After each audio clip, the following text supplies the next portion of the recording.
Salut les Pops! Aujourd'hui on se retrouve pour une vidéo parc d'attractions et pas la moins importante puisque c'est notre premier parc d'attractions indoor. Il s'agit du parc Warner Bros à Abu Dhabi.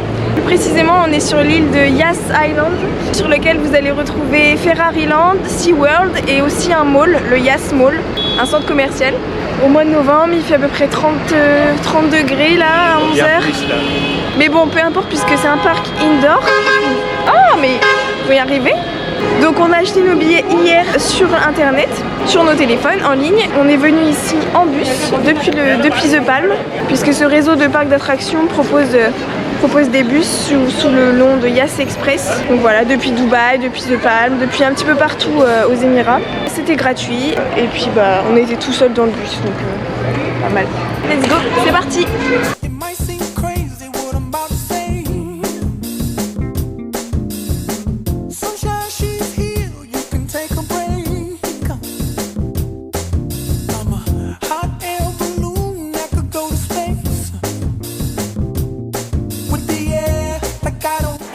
La partie préhistoire avec notamment la famille Pierre à Feu. En tout cas les boutiques elles sont trop mimi. Ouais, trop mignonne, j'ai déjà envie d'acheter toutes mes peluches. Elles sont vraiment sympas, on n'est pas rentré encore mais il y a l'air d'avoir des petits doudous et tout, vraiment trop mimi. Il y a du Noël. Pierre à Feu de mémoire c'est une attraction splash.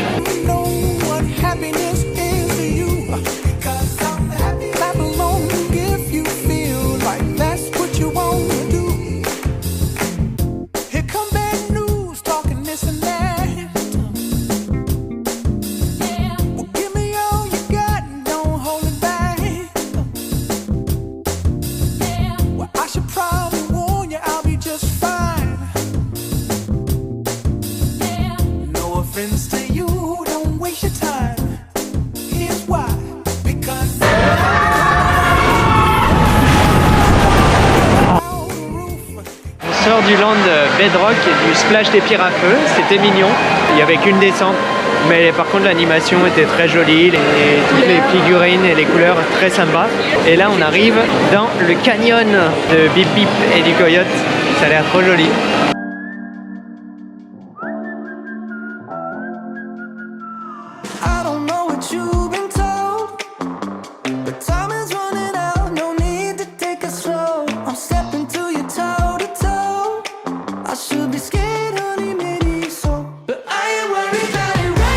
Et en fait, on a une coyote qui essaye de rattraper Bip Bip avec encore une de ses inventions loufoques.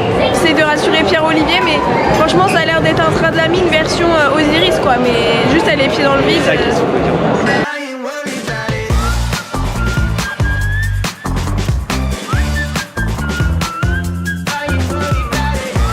On sort de Fast and Furious, l'attraction Bip Bip et le Coyote, c'était trop bien, putain, elle est hyper smooth, il y a une grosse descente au début.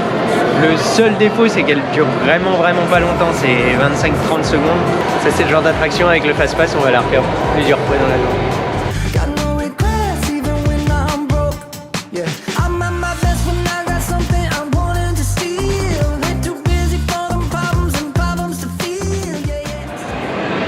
Oh, il y a un carrousel.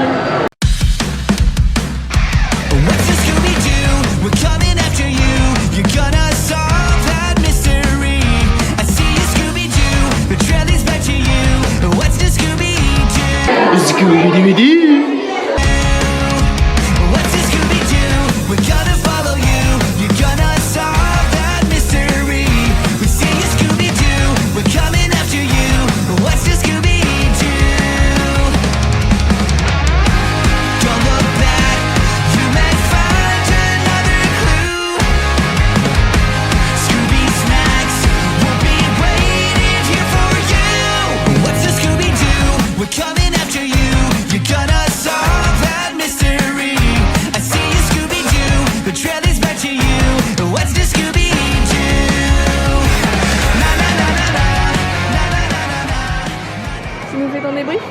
Bah c'est un trackless à la façon Ratatouille, du coup moi j'adore. Après bon il n'y a pas d'animatronics comme à Disney, il n'y a pas de grands effets, oui, voilà. Mais c'est mignon et c'est assez long, il y a toute une histoire et c'est bien ficelé donc c'est bien, moi j'aime bien. On n'a pas attendu donc c'était cool. Un spinning coaster. C'est quoi? Ah, tu vas survivre? Il y a beaucoup qui disent que attractions ou une des meilleures. Ouais, c'est que c'est pas violent alors. Oh, c'est un petit point de croix. Ah, c'est trop beau, on est dans le décor, putain.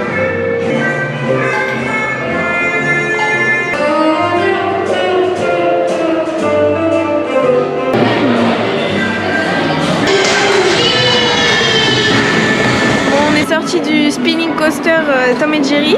C'était très doux. Après, c'est un spinning coaster, donc si vous n'aimez pas ça, bah voilà. Non, mais en vrai, c'est très doux et ça dure vraiment 30 secondes, donc c'est pas mal. Mais on n'a pas pu filmer par contre. Et là, on est devant Animayem. En fait, c'est un shooter, donc un peu comme Buzz l'éclair ou ce genre d'attraction. 3D, donc ça va plus faire penser à Toy Story Mania.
Bon bah là on sort de l'attraction. Franchement c'était cool. Les décos sont jolies, les scènes s'enchaînent et sont très belles. Voilà. C'est assez long, ouais, c'est plus d'une minute d'attraction largement. Ah bah oui. Non, c'était cool. Même 2 ou 3 minutes. Ouais. Franchement ça vaut plus le coup que Tom et Jerry.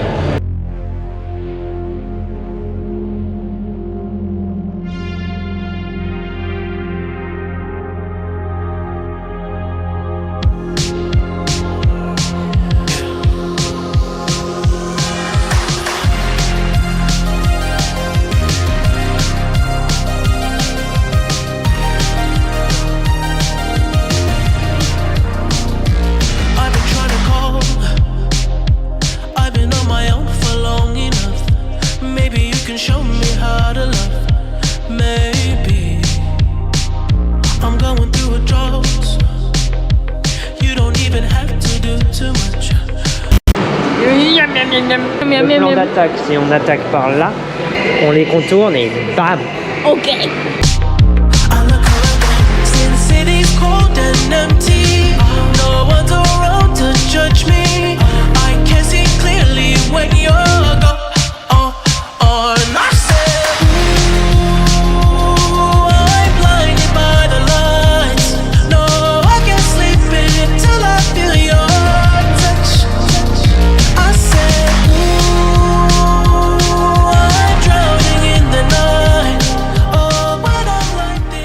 C'est le Griffith. Ah, ça fait penser au Griffith.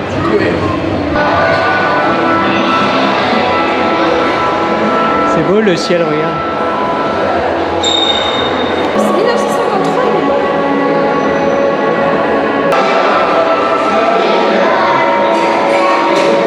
On sort de Green Lantern, Mission Cosmos ou Galactic Odyssey. C'est un flying theater à la façon de Soaring qu'on retrouve dans les parcs Disney et autres, mais rien à voir.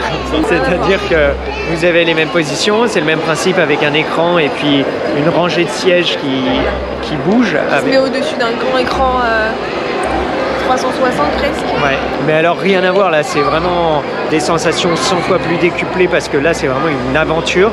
Vous partez comme dans un coaster et vous avez des mouvements très vifs, très animés qui suivent l'aventure. Et non, c'était génial. Tout En fait, fonctionne ça bien. fait un mix entre Star Tour Disneyland Paris et Soaring quoi. Ouais. C'est une aventure sauf que tu es dans le siège de Soaring et voilà. Mais dans le même principe, il y a les odeurs, il y a voilà, l'eau, il y a c'est en les 3D. images, il y a le vent. Ouais, génial l'attraction.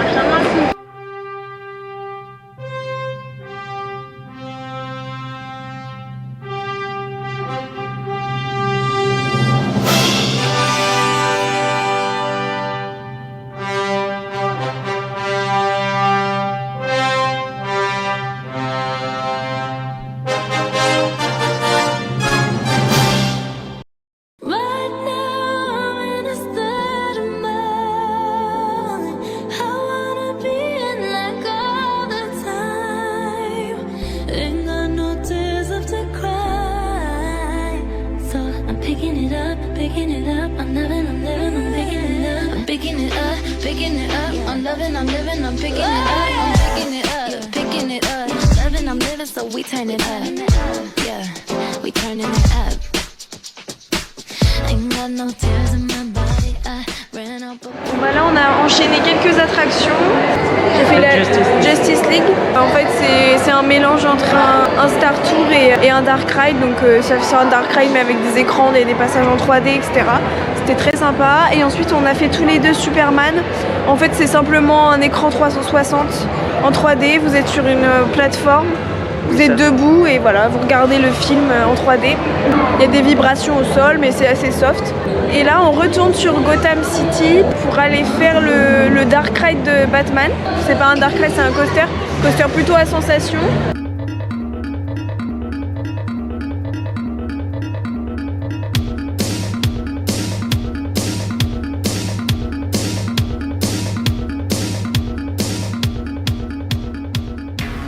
Bon ça y est, on sort du parc. Fin de journée, Voilà, donc on est resté au total 6 heures dans le parc. 6h30. Sachant qu'on avait les fast-pass, donc on n'a pas fait la queue jamais en fait. On a fait toutes les attractions. Quasiment, sauf celle vraiment qu'on voulait pas faire, mais sinon dans le flow on a tout fait. Le fast-pass ça a beaucoup aidé, rien que Tom et Jerry où il y avait plus d'1 heure de queue et où on a fait 5-10 minutes de queue. On avait 5 minutes de queue pour 30 secondes d'attraction. Il y a vraiment des attractions qui sont très très courtes, d'autres qui sont super longues et vraiment top aussi. Ouais. Pour revenir sur l'attraction Batman, en fait c'était un petit peu comme Harry Potter à Orlando, The Forbidden Journey. Voilà, vous avez les pieds dans le vide, vous êtes assis sur un siège, les pieds dans le vide, et puis on vous trimballe d'écran en écran. Donc voilà, c'était sympa, mais j'aurais pas fait non plus 10 heures de queue pour ça. Sinon, résumé de cette journée, un très joli parc. Ouais, moi je suis pas fan au départ des parcs en intérieur, mais là tout était très joli, les volumes sont grands, les landes sont bien démarquées. Les landes sont pas si grands que ça, mais à chaque fois vous avez 2, 3, 4 attractions par land. C'est bien agencé, aménagé. Et chaque land a sa personnalité propre. Ses lumières, ses couleurs. Ses lumières, c'est ça. Entre Gotham et City, entre Gotham et DC, ce qu'ils appellent Metropolis, vous avez une vraie différence, pas tant sur les bâtiments, mais vraiment sur les lumières, sur le jeu, l'ambiance sonore. Le gros point fort, c'était aussi la thématisation, comme je viens de le dire, mais qui va jusque dans les queues. Les queues sont très très jolies, les files d'attente sont très sympas. Une ou deux en dessous, mais sinon globalement c'était très très sympa. Il n'y a pas une file d'attente où il n'y a rien. Franchement un super parc pour un jeune parc qui n'a que 6 ans finalement, 2018 l'ouverture. Après la seule petite critique peut-être c'est que beaucoup d'attractions en 3D quand même. Ah oui, c'était la mode en 2018. Je pense que ça va avoir du mal à vieillir et qu'il faudra renouveler l'offre fournie par le parc. Parce que finalement il n'y a qu'un seul coaster, c'est celui du début avec Bip Bip et le Coyote. En plus ce qui n'est pas un coaster où on est assis dans un train, c'est comme vous l'avez vu, c'est un petit peu comme Osiris, Astérix ou Blue Lagoon à Fantasyland je crois. C'est pas un train, ça dure pas longtemps, donc il y a très peu de coasters et sinon c'est beaucoup en 3D, donc pour ceux qui n'aiment pas la 3D déjà c'est un peu plus compliqué. Autre point positif, c'est quand même la food, le nerf de la guerre. Ouais, une bonne qualité pour de la nourriture de parc. Pas trop cher. Vous voulez manger asiatique, indien, américain, italien. Vous allez pouvoir trouver votre bonheur. On s'en est tiré ce midi pour nos 2 plats aux alentours d'une vingtaine d'euros. Par contre, 20 euros les 2 plats qui étaient très copieux pour de la food de parc. Après, on a payé un coup un petit café et un thé. Bon là on en a eu pour 20 euros avec le cookie, donc 5 euros le café, 4 euros le thé, 5 euros le cookie. Bon. C'est peut-être juste la petite critique, mais après bon c'est cher comme dans tous les parcs. En tout cas voilà, fin de journée pour nous, on espère que cette vidéo vous aura plu. Yes, et puis comme toujours, n'oubliez pas que voyager c'est rêver. On se dit à bientôt pour d'autres vidéos. Ciao ciao.